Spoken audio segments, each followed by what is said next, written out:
Welcome to the class everyone. तो इस class में हम पढ़ने वाले हैं trigonometric ratio for complementary angles. अब कॉम्प्लीमेंट्री एंगल हमारे प्रॉब्लम सॉल्विंग स्किल को इजी बना देता है।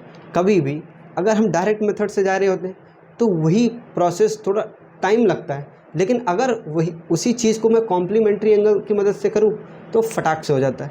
तो लेट स्टार्ट एंड देखते हैं कि ऐसा क्या है कॉम्प्लीमेंट्री एंगल में, और कॉम्प्लीमेंट्री एंगल क्वेश्चन को आसान कैसे बना देता है। तो लेट स्टार्ट। मान लो, ठीक है, मान लो एक राइट एंगल ट्रायंगल है जिसका नाम है ABC, ठीक है। अब मान लो ये एंगल थीटा है, ठीक है, और ये बाकी एंगल है, ठीक है। मान लो ये एंगल थीटा है, तो मैं साइन थीटा लिख सकता हूँ। साइन थीटा क्या होगा? साइन थीटा को लिख सकता हूँ AB/AC, क्योंकि ये परपेंडिकुलर है और ये हाइपोटेनियस है और ये बेस है इसके हिसाब से, ठीक है। तो मैं लिख सकता हूँ क्या, AB/AC। अगर कॉस थीटा लिखना हो यहीं पे तो कॉस थीटा को लिख सकता हूँ BC/AC, ठीक है। चलो अब मैं क्या करता हूँ, इस एंगल को निकालता हूँ। इस एंगल अगर मैं इसको फाई मानूँ, ठीक है, तो मैं अगर साइन फाई लिखना है मेरे को, साइन फाई, तो क्या लिखूँगा? इस फाई के हिसाब से परपेंडिकुलर ये होगा क्या, यहाँ ये थीटा मिटा देता हूँ फिलहाल। इस फाई के हिसाब से ये परपेंडिकुलर ये होगा और इस राइट एंगल के सामने ये हाइपोटेनियस, ये बेस होगा, ठीक है। तो अगर मैं साइन फाई लिखना चाहता हूँ तो perpendicular upon hypotenuse that is BC/AC। और अगेन जैसे साइन फाई लिखा वैसे क्या कॉस फाई भी लिख सकता हूँ। कॉस फाई क्या होगा?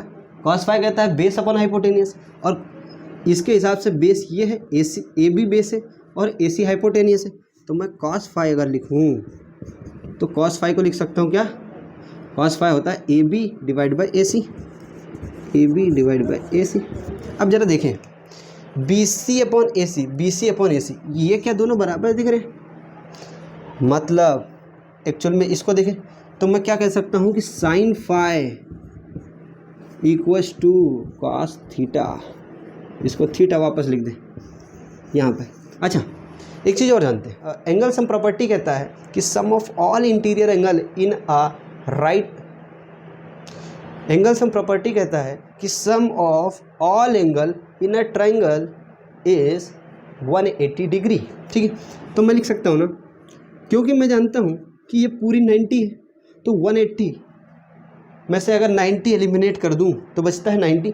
तो मैं लिख सकता हूँ कि phi plus theta equals to 90 degree.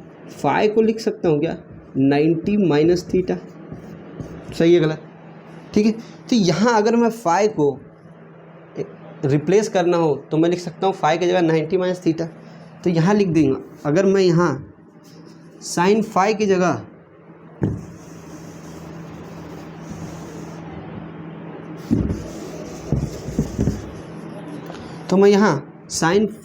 लिख सकता हूँ 90 माइनस थीटा। तो लिख देता हूँ sine 90 minus theta is actually cos theta, ठीक है।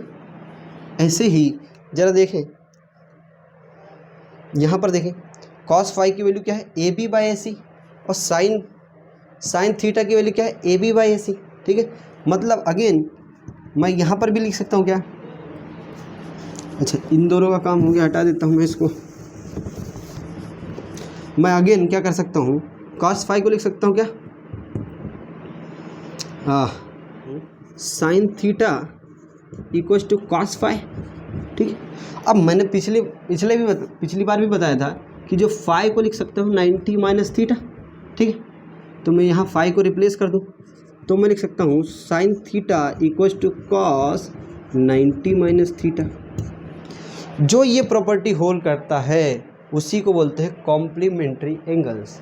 मतलब मैं कह सकता हूँ कि angle A is complementary with angle C, ठीक है।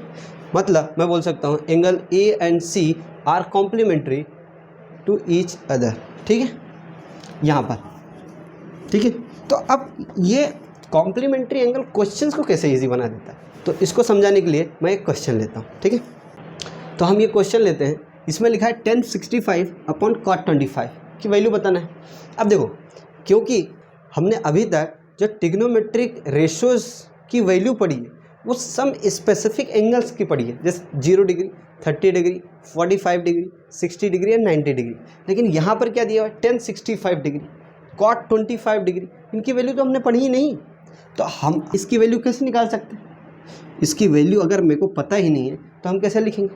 लेकिन अगर हम कॉम्प्लीमेंट्री एंगल का कंसेप्ट यूज़ करके अगर इसके सवाल करें तो बिल्कुल निकाल सकते हैं, ठीक है।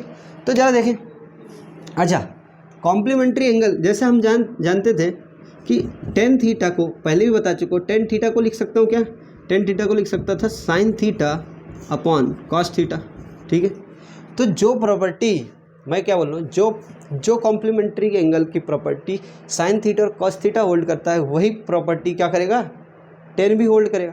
तो मैं tan को भी लिख सकता हूँ tan 90 minus theta is cot theta, ठीक है। जैसे कि sin 90 माइनस थीटा को cos थीटा लिखा, ऐसे ही tan 90 माइनस थीटा को cot थीटा लिख सकता हूँ, ठीक है।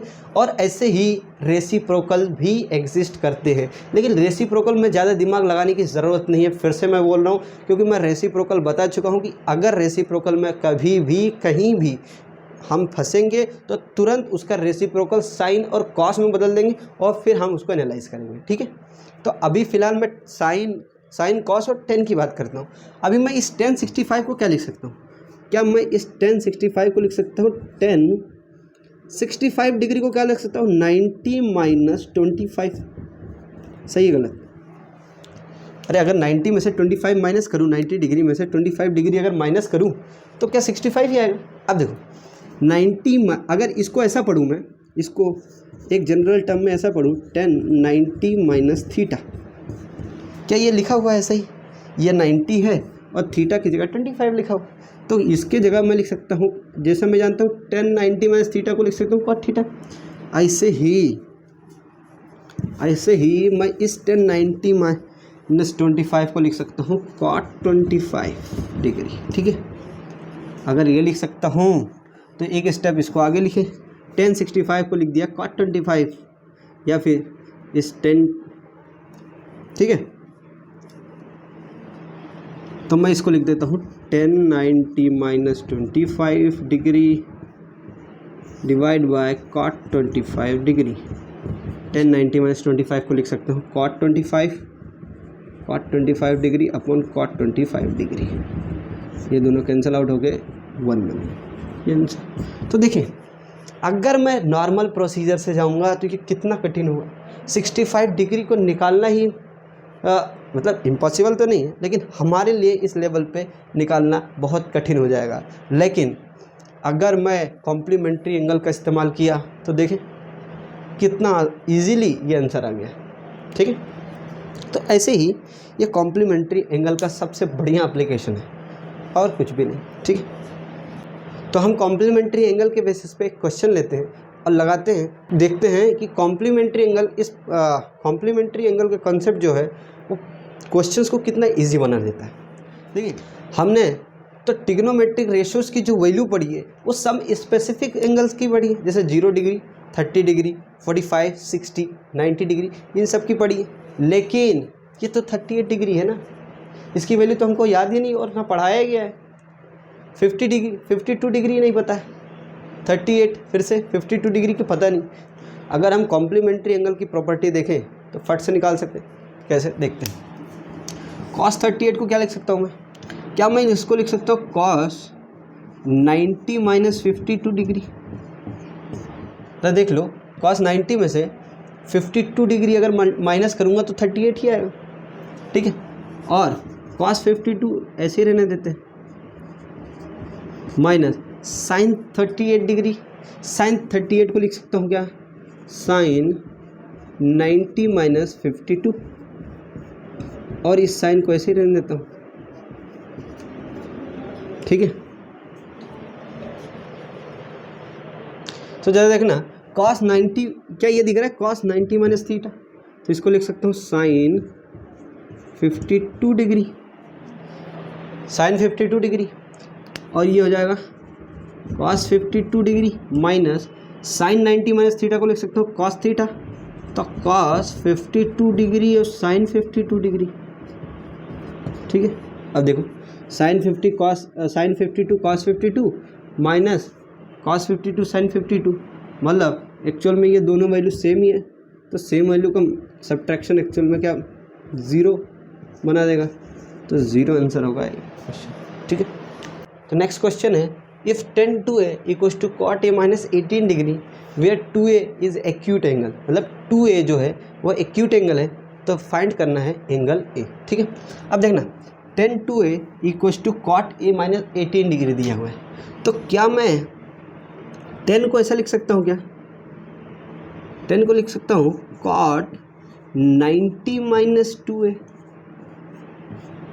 क्योंकि हम जानते हैं cot 90 minus theta is tan theta, तो tan 2a को लिख सकते हो cot 90 minus 2a equals to cot a minus 18 degree. अब जरा देखना ये cot थीटा, ये भी cot थीटा, ये cot थीटा कब बराबर होंगे, जब उनके थीटास बराबर होंगे।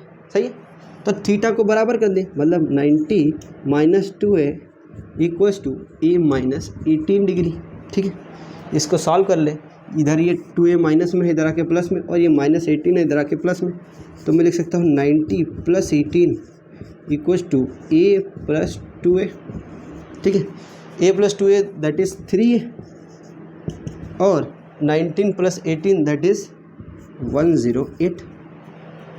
ठीक है, तो a की वैल्यू क्या आ जाएगी, a की वैल्यू हो जाएगी 108 divide by 3 that is 3 3 is 9 and